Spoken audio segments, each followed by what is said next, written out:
Dito tayo sa ano, taas. So yun mga sir, ito yung pinakatuktok talaga dito banda. Yung dati yung sinabi natin na nasa tuktok tayo, dyan lang tayo banda, oh. Dyan. Pero yung balag ni Irpat umabot pa hanggang dyan, hanggang dito, oh. Hanggang dito. Meron nga palang ano dito mga sir, no? May daanan dito, oh. Papasok dyan sa gubat na yan. Doon naman banda yung taniman ni ano, mamalor ng ano ba yun, gabing kalabaw. So ito yung pinakatuktok natin na sayuti, no? Sayuti farm. Ganda pala dito, oh. Ganda dito, oh. Grabe. Yun nga lang mga sir, dito banda maganda sana yung lupa. Yung problema, hindi na masyadong kaya ni Irpat. Matarik to dito, matarik. Grabe. Kung ano pa to ng tanim, puno talaga ng tanim, hindi ka mawawalan ng ano, kita. Yan, tingnan niyo sa ano, ha. Ito na yung pinakatuktok. Yan. Pwede sana tayong ano, pwede sana tayong umakyat dyan sa bato ba. Kaya lang nakakatakot din yung ano, daan. Masukal. Yan yung bato mga sir, oh. Naganon yung bato sa ilalim. Yan, oh. Yan, oh. Kanina doon tayo sa pinakailalim, doon tayo naglinis. Ngayon dito naman tayo nakaabot sa pinakamataas. Ito yung pinakamataas talaga sir, dito banda. So dito banda, ito yung pinakatuktok talaga. Tapos doon sa kabila, doon hindi makita dito kasi may bato kasi dyan na may mga kahoy na ba, hindi na yan makita dyan. Likod nyan, doon naman sa kabila yung pinakatuktok, hanggang umabot pa yan doon. Umabot pa doon. Pag nakapunta tayo doon, matabas na natin yung mga damo doon sa kabila. Hindi dyan, ha, kasi mga ano na yan, kahoy na yan. Doon sa kabila, kung matabas na natin yung damo, mas maganda din doon. Yan, kita mo talaga lahat, oh. Yan, ang ganda. Grabe, kakarelax dito mga sir. Kanina pagod ako pag-akyat. Pagdating dito, yung nakikita ko yung mga view ba, putang ina, wala yung pagod ko. Yan, tingnan nyo, pawis na pawis ako. Grabe, ganda. Kita yung mga bahay, kita din yung kabilang barangay doon, no? Ano, yung bukid na yan dyan, yung bukid na yan, ibang ano na yan, ibang barangay na yan.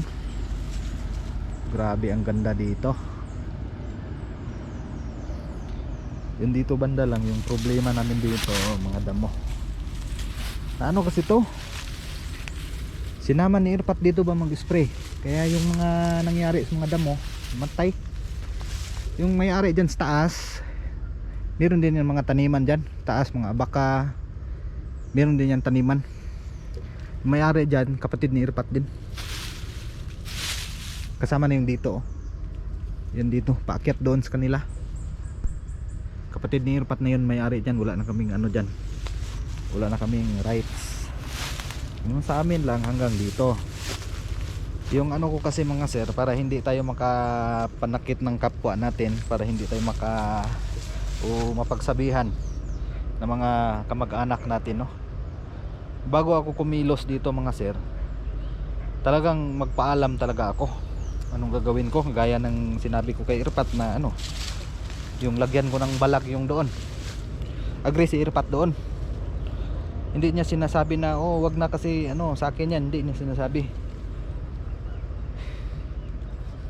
Halimbawa mag-harvest ako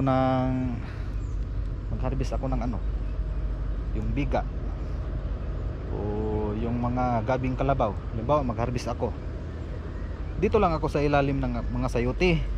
Kasi ito yung area ni Irpat.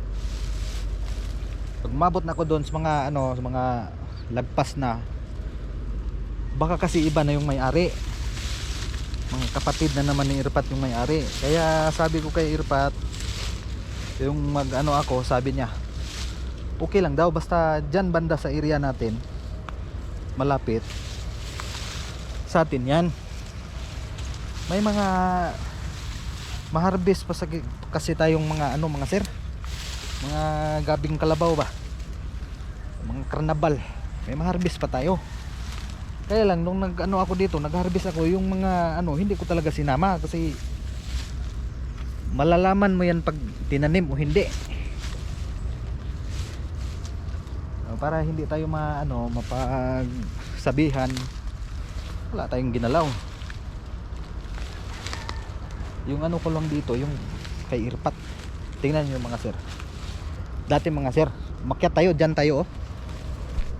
Dyan tayo sa baba, makyat tayo no? Pero yun talaga yung, dito talaga yung pinakatuktok no? Pinangtaas dito. Makikita ninyo dati dyan, makikita nyo dati yung mga dahon ng sayote, lahat yan green, green yan lahat. Nung time na yon, March pa, mga March, mga 20 plus ganyan. Yung mga dahon talaga ng sayote ng mga sir, namangha ako sir, mga sobrang green talaga, sobrang green ba. Ngayon yung makikita ninyo dyan, sari-sari na, may green, may yellow, may brown. Yan o, tingnan ninyo. Yan. Ganyan ka tindi yung init pag sumalanta. Tindi yung init talaga para sa halaman. Sa halaman lang.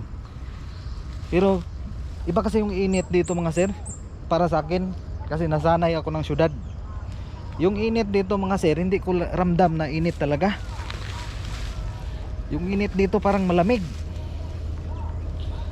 Ano, kasi presko talaga yung hangin. Pag doon sa syudad, pag doon kasi sa syudad mga sir, kahit nakaupo ka lang, kahit minsan nakaharap ka nga sa ano, electric fan, yung init talaga is init. Tagaktak talaga yung pawis mo kahit wala kang ginagawa. So pag dito, yung sinasabi nila na mainit, wala yan sa akin. Kaya nga sinabihan ako ng Irmat ko ba, yung mama ko. Sabi ni Irmat, mag-ano ka, mag-jacket ka, pumunta doon kasi mainit. Mainit daw. Pumunta ako dito ba, sabi nila mainit daw. Sabi ko, yung init ninyo dito hindi yung init ninyo dito malamig man. Ayun, sabi ko, pero ano talaga, umitim ako ng konti.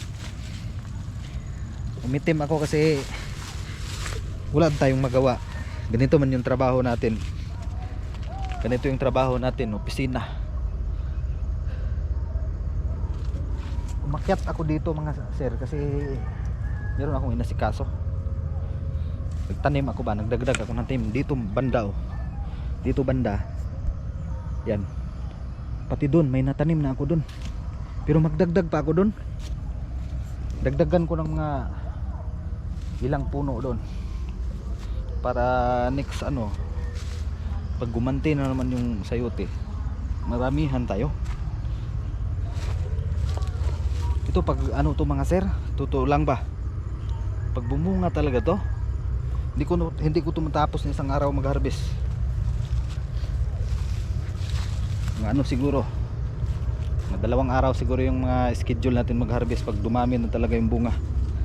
Kasi yung nag-harvest kasi dito dati mga sir, si ano, Juriban, yung tsuhin ko ba, meron din siyang ano, ngayon meron din siyang sariling taniman ng sayote.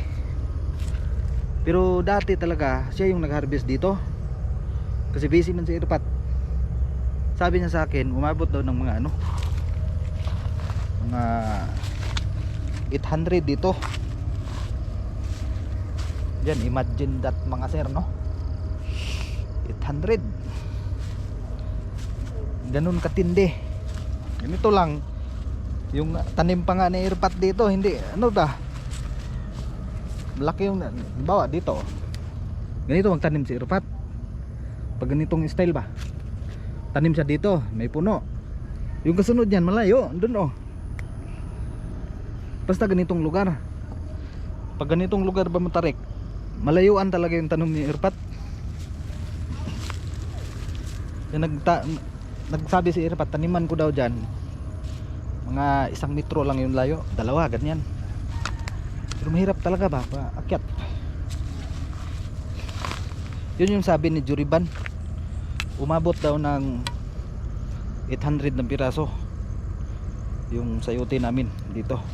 Yung 800 piraso, kikita na yan ng mga 1,000 plus a week. Pero hindi pa yun yung iba hindi pa nasama yun. Yung 800 maliit lang daw. Yung sa kanya nga nasa lang, yung tanim ni Juriban, sa bakuran lang. Diyan mag-harvest ng mga